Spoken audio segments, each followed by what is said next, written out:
اور کیا تمہیں موسیٰ کے حال کی خبر ملی ہے؟ جب انہوں نے آگ دیکھی تو اپنے گھر والوں سے کہا کہ تم یہاں ٹھہرو، میں نے آگ دیکھی ہے، میں وہاں جاتا ہوں، شاید اس میں سے میں تمہارے پاس انگارہ لاؤں یا آگ کے مقام سے اپنا رستہ معلوم کر سکوں۔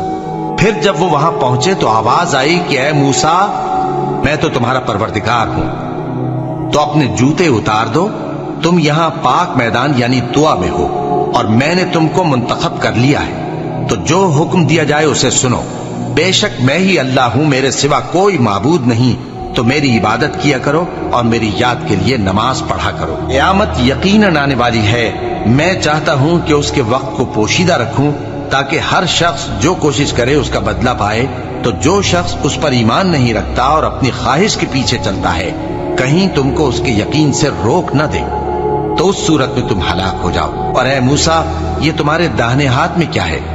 انہوں نے کہا یہ میری لاٹھی ہے، اس پر میں ٹیک لگاتا ہوں اور اس سے اپنی بکریوں کے لیے پتے جھاڑتا ہوں، اور اس میں میرے اور بھی کئی فائدے ہیں۔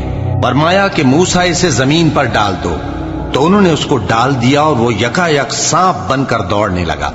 فرمایا کہ اسے پکڑ لو اور ڈرنا مت، ہم اس کو ابھی اس کی پہلی حالت پر لوٹا دیں گے، اور اپنا ہاتھ اپنی بغل میں دبا لو کہ وہ کسی عیب و بیماری کے بغیر سفید چمکتا دمکتا نکلے گا۔ یہ دوسری نشانی ہے تاکہ ہم تمہیں اپنے بڑے بڑے نشانات دکھائیں۔ تم فرعون کے پاس جاؤ کہ وہ سرکش ہو رہا ہے۔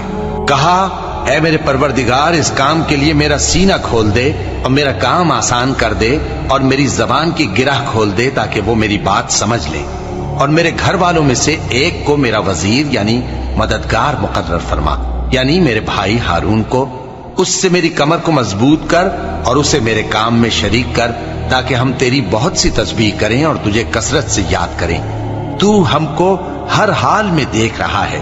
فرمایا موسیٰ، تمہاری دعا قبول کی گئی، اور ہم نے تم پر ایک بار اور بھی احسان کیا تھا جب ہم نے تمہاری والدہ کو الہام کیا تھا جو تمہیں بتایا جاتا ہے، وہ یہ تھا کہ اسے یعنی موسیٰ کو صندوق میں رکھو، پھر اس صندوق کو دریا میں ڈال دو، تو دریا اس کو کنارے پر ڈال دے گا، اور میرا اور اس کا دشمن اسے اٹھا لے گا۔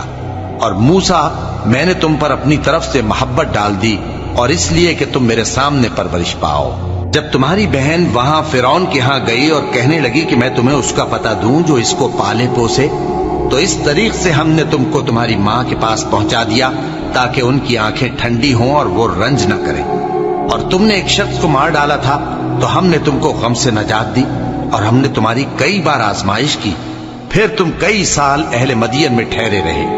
پھر اے موسیٰ، تم ایک اندازے پر آ پہنچے اور میں نے تم کو اپنے کام کے لیے بنایا ہے، تو تم اور تمہارا بھائی دونوں ہماری نشانیاں لے کر جاؤ اور میری یاد میں سستی نہ کرنا۔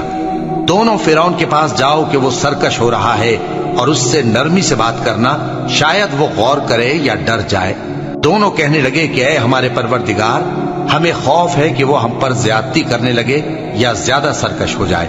اللہ نے فرمایا کہ ڈرو مت، میں تمہارے ساتھ ہوں کہ سنتا اور دیکھتا ہوں۔ اچھا تو اس کے پاس جاؤ اور کہو کہ ہم آپ کے پروردگار کے بھیجے ہوئے ہیں، تو بنی اسرائیل کو ہمارے ساتھ جانے کی اجازت دیجیے اور انہیں عذاب نہ کیجیے۔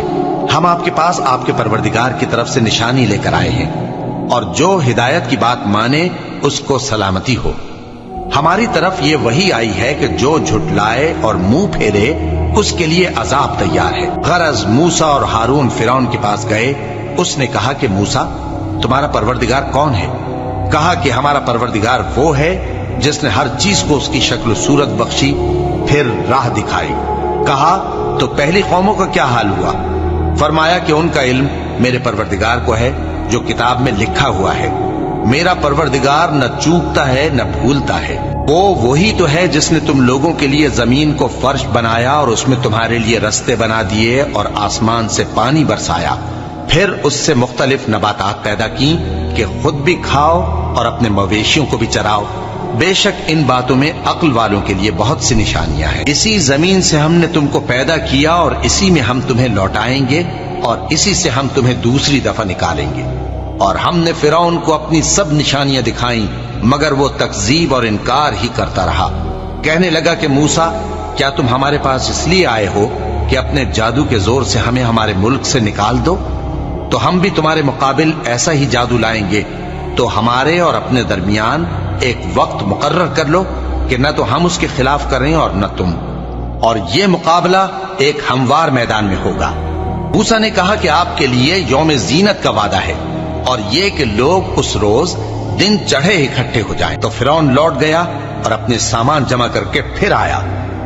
موسیٰ نے ان جادوگروں سے کہا کہ یہ تمہاری بربادی ہوگی، اللہ پر جھوٹ نہ باندھو، وہ تمہیں عذاب سے فنا کر دے گا، اور جس نے جھوٹ باندھا وہ نامراد رہا۔ تو وہ باہم اپنے معاملے میں جھگڑنے اور چپکے سرگوشی کرنے لگے، کہنے لگے یہ دونوں جادوگر ہیں، چاہتے ہیں کہ اپنے جادو کے زور سے تم کو تمہارے ملک سے نکال دیں اور تمہارے بہترین مذہب کو نابود کر دیں۔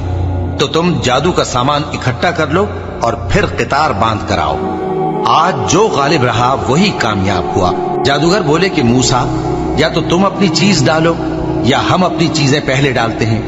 موسیٰ نے کہا بلکہ تم ہی پہلے ڈالو۔ جب انہوں نے چیزیں ڈالی تو یکا یک ان کی رسیاں اور لاٹھیاں موسیٰ کے خیال میں ایسی آنے لگیں کہ وہ میدان میں ادھر ادھر دوڑ رہی ہیں۔ اس وقت موسیٰ نے اپنے دل میں خوف محسوس کیا۔ ہم نے کہا خوف نہ کرو، بلا شبہ تم ہی غالب رہو گے، اور جو چیز یعنی لاٹھی تمہارے داہنے ہاتھ میں ہے اسے ڈال دو، کہ جو کچھ انہوں نے بنایا ہے اس کو وہ نگل جائے گی۔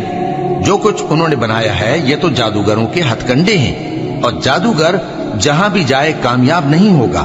اس پر جادوگر سجدے میں گر پڑے، کہنے لگے کہ ہم موسیٰ اور ہارون کے پروردگار پر ایمان لائے۔ فرعون بولا کہ پیشتر اس کے کہ میں تمہیں اجازت دوں تم اس پر ایمان لے آئے، بے شک یہ تمہارا بڑا یعنی استاد ہے جس نے تم کو جادو سکھایا ہے، سو میں تمہارے ہاتھ اور پاؤں مخالف سمت سے کٹوا دوں گا، اور تم کو کھجوروں کے تنوں پر سولی چڑھوا دوں گا، اور تم کو معلوم ہوگا کہ ہم میں سے کس کا عذاب زیادہ سخت اور دیر تک رہنے والا ہے۔ انہوں نے کہا کہ جو دلائل ہمارے پاس آ گئے ہیں ان پر اور جس نے ہم کو پیدا کیا ہے اس پر ہم آپ کو ہرگز ترجیح نہیں دیں گے، تو آپ کو جو حکم دینا ہو دے دیجئے، اور آپ جو حکم دے سکتے ہیں وہ صرف اسی دنیا کی زندگی میں دے سکتے ہیں۔ ہم تو اپنے پروردگار پر ایمان لے آئے تاکہ وہ ہمارے گناہوں کو معاف کرے، اور اسے بھی جو آپ نے ہم سے زبردستی جادو کرایا، اور اللہ سب سے اچھا ہے اور ہمیشہ باقی رہنے والا ہے۔